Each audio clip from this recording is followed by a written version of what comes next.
guys, it's January 21st, 2013, and this is Getting Fit with the Facks, and I'm Eddie Facks.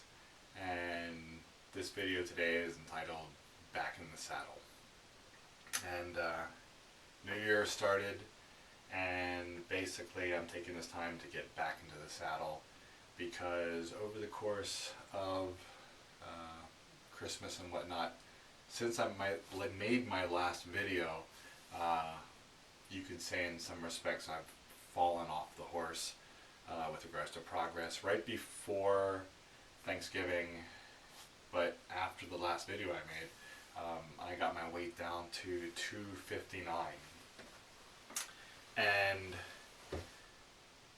then came Thanksgiving, put a few pounds on, kept fighting back and forth through the 260s, and then got down a little bit again, and then came Christmas and New Year, bang bang, on holiday back in Pennsylvania, working, just talking to friends and hanging out, eating a lot of pie apparently, and basically got all the way back up to 271 pounds by the time it was, I got back to Illinois.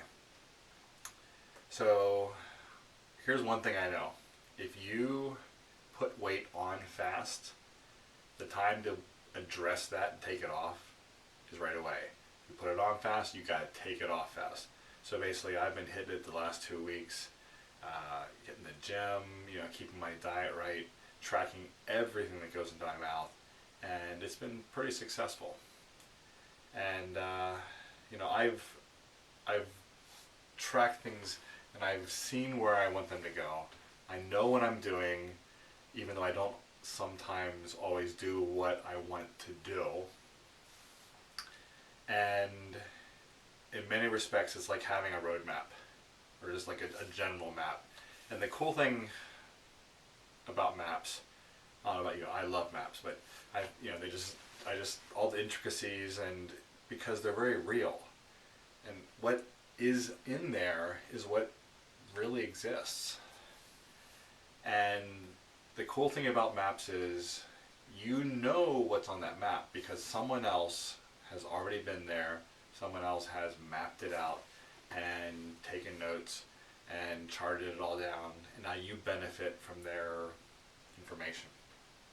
That's kind of what I'm hoping to do with this channel again, just getting back into the groove of it with a new year starting. Making my challenge to myself this year is to make myself the fittest I've ever been, and a lot of stuff needs to go into that.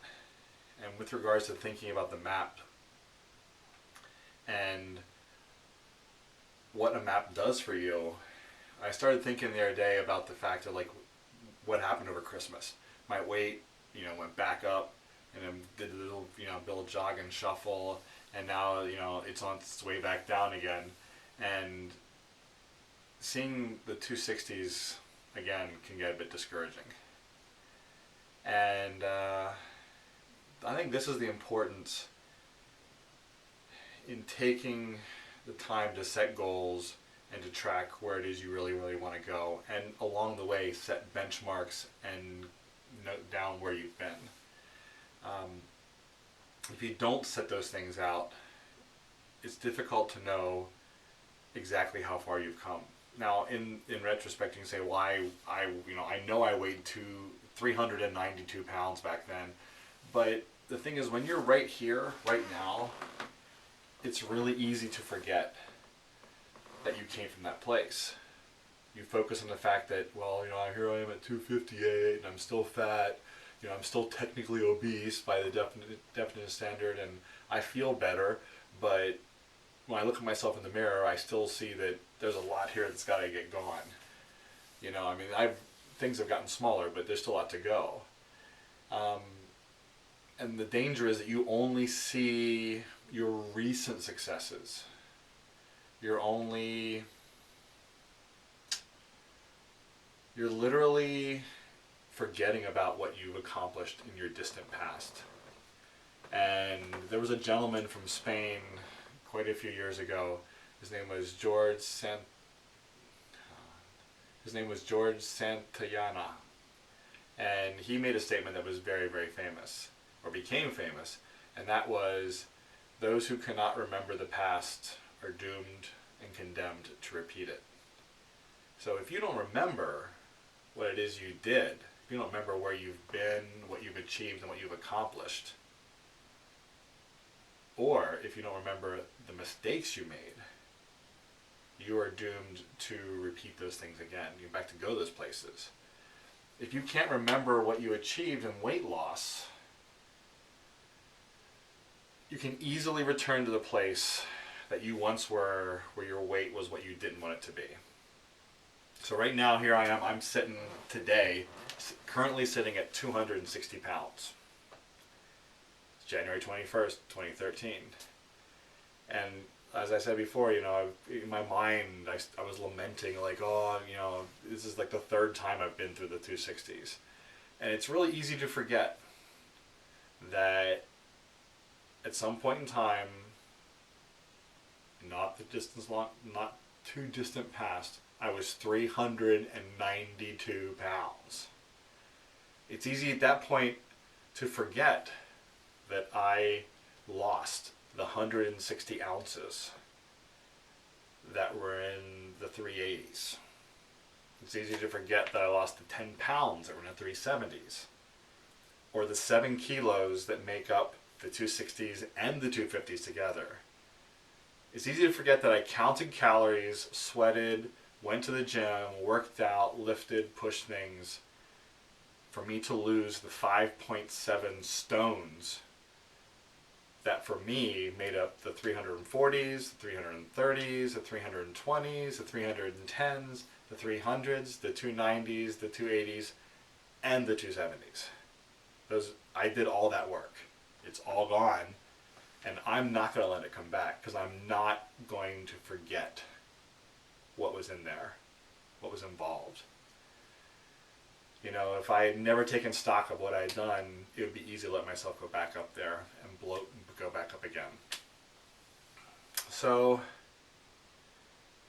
I also think it's all too often we allow ourselves to lose perspective on what we've achieved. We allow ourselves to focus on our worst and compare that against someone else's best. And I was talking to someone else on Facebook the other day, and they were commenting on this or that, and how some people can be really quite cruel and, putting someone down, but they have no idea where that person came from. So it's easy for someone to look at me now and, basically, call me fat at 260 pounds, and I am. But unless they saw me at 392, they don't realize. And that's not their problem, but it also means that to a certain point, I don't really have as much credibility with those people until they find out what I have done, as I have with people who already know what's already gone in the past.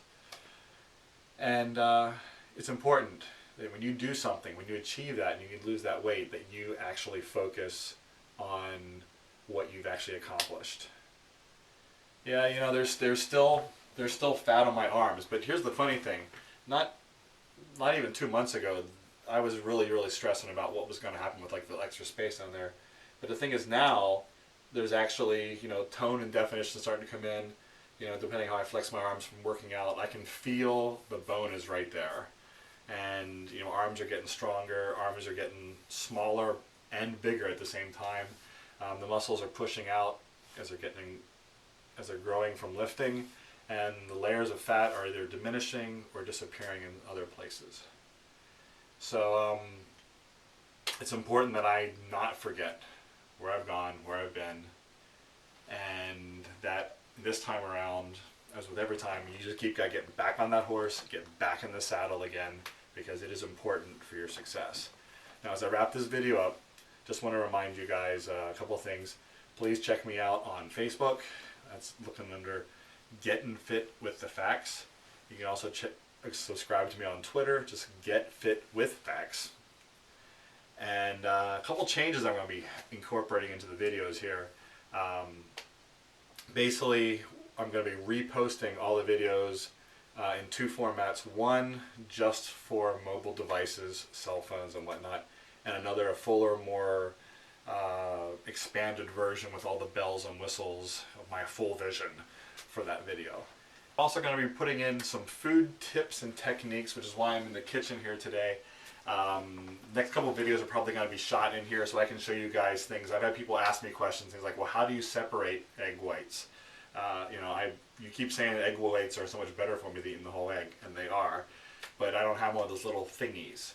So if I don't have that little thingy that separates the egg whites, what do I do? Well, we're going to talk about that in one of the upcoming videos. We're going to put a little bit of something of everything in each video, so that there's something for you practical, something mindset-wise, and also just regular updates. So again, down to 260 pounds. It is January 22nd now. I just hit midnight. And I'm Eddie Facks. This is Getting Fit with the Facks. And remember, the only way you lose if you stop getting back on the horse. So you just keep getting back on, keep working, and keep fighting, and you will always win.